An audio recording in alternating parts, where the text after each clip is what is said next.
Hello friends, स्वागत है आप सभी का आपके अपने YouTube channel Dhawan study point के अंदर।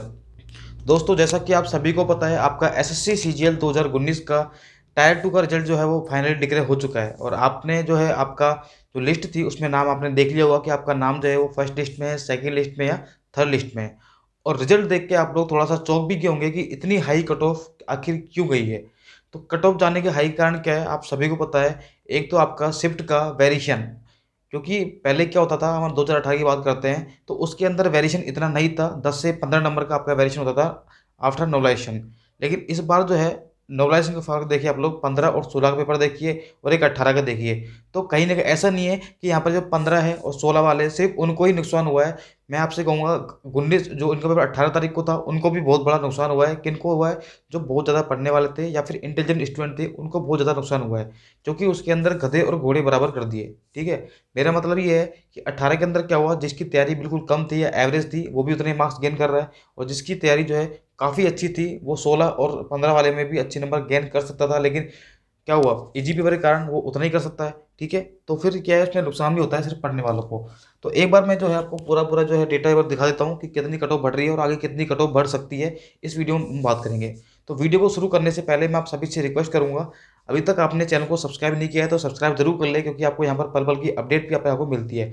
और एक बैच मैं अनाउंस यहाँ पर करने जा रहा हूँ जिसका नाम होगा आपका महाबली बैच। ठीक है, एक बैच मैं यहाँ पर अनाउंस कर रहा हूँ जिसका नाम होगा महाबली बैच। और इस बैच के अंदर क्या होगा देखिए, जो भी न्यू स्टूडेंट हैं या फिर कुछ भी रिपीटर्स हैं या जो एक्सप्रेस होल्डर हैं जिन्होंने एग्जाम दे दिया है या फिर सिलेक्शन से रह चुके हैं, सभी के लिए बैच रहेगा और फ्री ऑफ कॉस्ट रहेगा। इसकी कोई भी आपको कीमत चुकाने की जरूरत नहीं है। ठीक है, इसके अंदर मैं आपको पढ़ाऊंगा कंप्लीट मैथ। कंप्लीट मैथ आपको यहाँ पर पढ़ाई जाएगी विद बेसिक से लेकर बिल्कुल जो आपका बेसिक है, बेसिक टू हाई लेवल।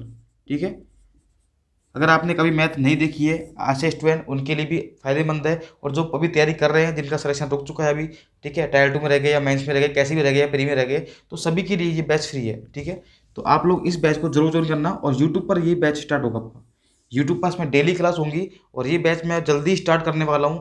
तो आप लोग बस अपना थोड़ा सा पैसेस बनाए रखिए, कुछ ही दिन में इसको मैं स्टार्ट कर दूंगा, इसलिए इस वीडियो को जरूर शेयर कर देना अपने दोस्तों के साथ में। ठीक है, और इसके अंदर मैथ भी हम लोग ऐसे पढ़ेंगे, जैसे देखिए मैं आपसे एक एग्जांपल देता हूँ। हम लोग मैथ को क्या करते हैं, बीच में से रटने की कोशिश करते हैं फॉर्मूला से। मैं आपको बिल्कुल ऐसे बताऊंगा कि हर चीज़ ऐसी होती क्यों है, ये फॉर्मूले कैसे बनते हैं।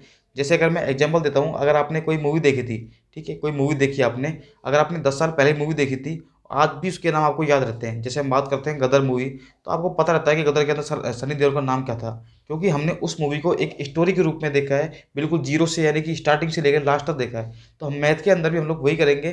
ठीक है, हम लोग बिल्कुल जीरो सीखेंगे, ये फॉर्मूला बेसिक जो है कहाँ से आता है, क्वेश्चन कैसे बनते हैं, सारे अप्रोच हम लोग सीखेंगे। और कम से कम हर टॉपिक के हम लोग जो है कम से कम 100 से 150 क्वेश्चन भी करके जाएंगे यहाँ पर। उसके बाद हम लोग प्रैक्टिस भी करेंगे अलग से। तो आप चाहे एसएससी की तैयारी कर रहे हो, चाहे बैंक की, रेलवे, किसी की भी एग्जाम तैयारी कर रहे हो, तो इस वीडियो को जरूर शेयर करना। ये कंप्लीट बैच आपको करवाया जाएगा। और जहाँ तक है ये बैच मैं आपको जो है वो 1 मार्च से स्टार्ट आपको कर दूंगा। ठीक है, 1 मार्च से ये बैच स्टार्ट होगा आपका। तो बस आप लोग जुड़े रहना आप लोग। ठीक है, अब बात करते हैं हमारी एसएससी सीजीएल की कट ऑफ के बारे में एक बार। तो देखिए, अगर हम बात करते हैं 2018 की, तो 2018 के अंदर हम बात करते हैं जनरल की जो कट ऑफ थी। देखिए टायर 2 तक बात कर रहा हूँ मैं, प्री और मेंस की जो कट ऑफ है वो कितनी गई थी, 433 गई थी। ओबीसी की 400 गई थी, एससी की 354 गई थी, और एसटी की जो है वो 327 गई थी। ठीक है, और देखिए अगर हम बात करते हैं, अगर इसमें टायर 3 के मार्क्स ऐड कर दे, 2018 की बात कर रहा हूँ मैं, तो देखिए इसके अंदर 79 ऐड करने पर कितने बने थे आपके, 512। और 512 आपकी कट ऑफ गई थी, यानी कि इन्होंने टायर 3 के मार्क्स कितने जोड़े थे यहाँ पर, 79 जोड़े थे। ठीक है, अगर हम ओबीसी की बात करते हैं तो कितने जोड़े थे इसमें, 77 जोड़ने पर इतनी बनी थी कट ऑफ आपकी। एससी के अंदर 77 और एसटी में 80, यानी कि लगभग हम बात कर रहे हैं तो आपके टायर 3 में जो इसमें एवरेज स्कोर लिया था, टायर 3 में एवरेज जो स्कोर लिया था वो कितना लिया था, 80 के आसपास, तब जाके आपको यहाँ पर क्वालिफाई किया था। ठीक है, ये ध्यान रखना आप लोग। अब देखिए आप लोग एक बार, अगर हम बात करते हैं 2019 के अंदर, तो 2019 में देखिए बिल्कुल ही बहुत ज़्यादा डिफरेंस आ चुका है आपका। देखिए आपकी जनरल की जो कट ऑफ थी वो कितनी थी, 433। इस बार आपकी प्री और मेंस की कट ऑफ भी कितनी है, 528। कितनी कट ऑफ है, 528। पिछली बार टायर 3 मिला के भी 512 थी, लेकिन इस बार ओनली प्री और मेंस की कट ऑफ भी कितनी है, 528। जो कि कितने का इंक्रीज है इसके अंदर, आप देखोगे यहाँ पर कितने का इंक्रीज है, 95 नंबर का आपका इंक्रीज है यहाँ पर। और 95 नंबर का इंक्रीज होने का कारण क्या है, देखिए एक तो आपका कंपटीशन बहुत ज़्यादा हाई चल रहा है, उसके बाद में चिटिंग लेवल भी कहीं ना कहीं आपको पता है फैक्टर करता है। उसके बाद में तीसरा जो कारण है वो है आपका शिफ्ट का वेरिएशन, ठीक है, शिफ्ट वेरिएशन। और ये इसका फ़र्क पड़ता है आपके किस पर, नॉर्मलाइजेशन पर। यानी कि नॉर्मलाइजेशन में जो आपके मार्क्स बढ़े हैं ना, आप खुद ही लगा लीजिए, प्री के अंदर भी जो है कम से कम आप देखेंगे तो 30-40 नंबर एक्स्ट्रा खूब बांटे हैं। 30-30, 35-35, 40 नंबर जो है वो यहाँ पर फ्री के बांट रहे हैं यहाँ पर, ठीक है। अगर हम मेंस की बात करें तो देखिए मेंस में इंग्लिश में कम से कम बात करोगे तो 40 से 50 नंबर का यहाँ पर आएगा आपका।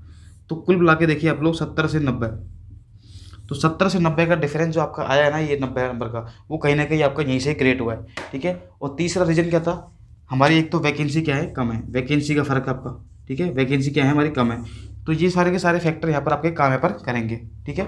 तो देखिए आप देखेंगे 95 का डिफरेंस है। अगर हम बात करते हैं ओबीसी की, तो ओबीसी की जो कट ऑफ गई थी प्री और मेंस की, वो 400 थी। इस बार कितनी है यहाँ पर, 478, यानी कि 78 नंबर का यहाँ पर इंक्रीज हुआ है, ठीक है। अगर हम एससी की बात करें तो यहाँ पर 80 नंबर का आपका इंक्रीज हुआ है, और एसटी की बात करते हैं तो आपका 78 नंबर का इंक्रीज हुआ है। ये बात आप लोग ध्यान रखना, ठीक है।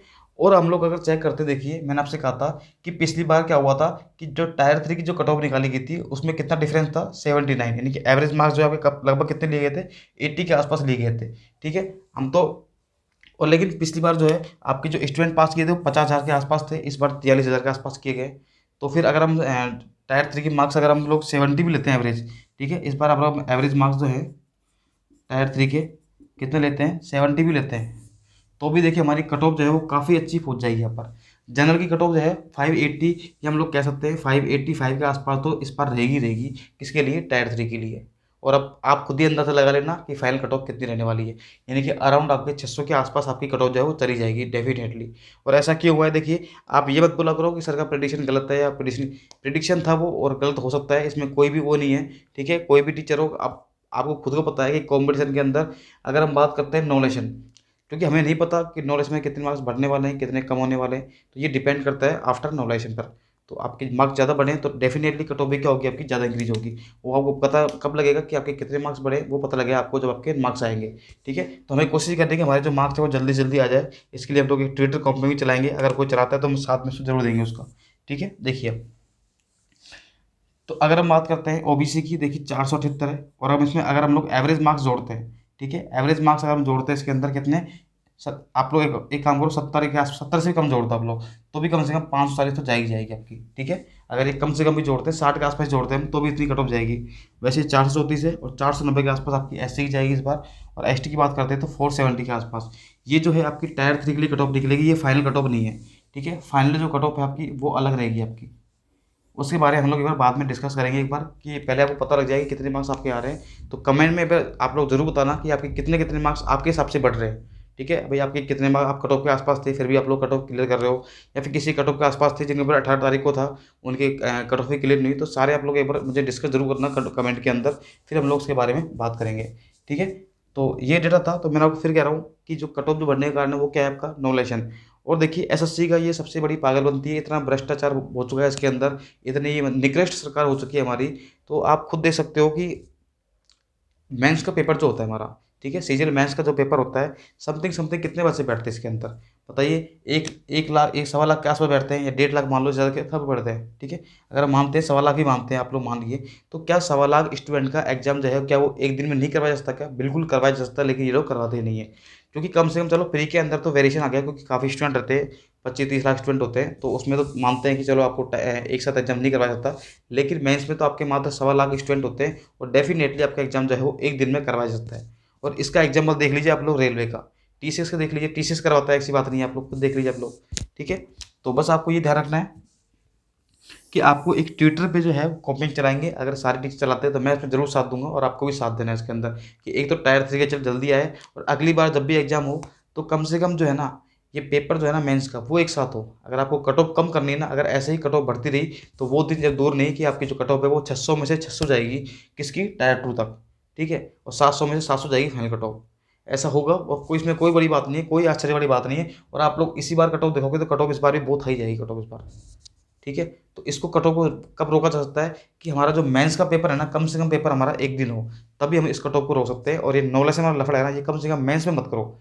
मेंस के अंदर ही फोकट के नंबर देना बंद कर दो, और पेपर एक रखो, ताकि जो है सारे स्टूडेंट के है बराबर रहे, सबकी मेहनत जो है वो बराबर दिखे। अभी क्या होता है, पेपर टफ आता है तो कई बार तो क्या होता है कि स्टूडेंट को आते हुए भी क्या करता है, वो एजुकेशन के टफ के चक्कर में एजुकेशन भी गलत कर देता है, तो वो उसका नंबर जो है ना, वो उसके अगर उसके नंबर मान लीजिए 140 आने वाले थे टफ पेपर के अंदर, वो कई बार तो 100 पे रह जाता है वो, क्योंकि वो डिमोटिवेट हो जाता है। और एक इजी पेपर वाला, जिसमें अगर एवरेज स्टूडेंट की बात करता हूँ मैं, जिसने तैयारी थोड़ी सी कम है उसकी, वो भी आराम से 190 ले आता है, और जो तैयारी करने वाला होता है उसके भी इतने ही आते हैं। ठीक है, तो कहीं ना कहीं इसमें जो है डिफरेंस क्रिएट हो जाता है, और पढ़ने वाले और ना पढ़ने वाले दोनों में जो है वो बिल्कुल गधे घोड़े के बराबर हो जाते हैं दोनों। ठीक है, दोनों सेम हो जाते हैं। तो इस चीज़ को दूर करने के लिए एसएससी को बस यही है कि इस पे थोड़ा सा काम करें, और पेपर जो है वो एक दिन ही करवाएं, कम से कम सीजन मेंस का तो। ठीक है दोस्तों, अगर आपको वीडियो अच्छी लगी है तो लाइक जरूर करना इसको, और कमेंट करके मुझे आपकी जो राय है वो जरूर बताना। ओके, मिलते हैं अगली वीडियो में, तब तक के लिए bye bye. Okay, thanks for watching.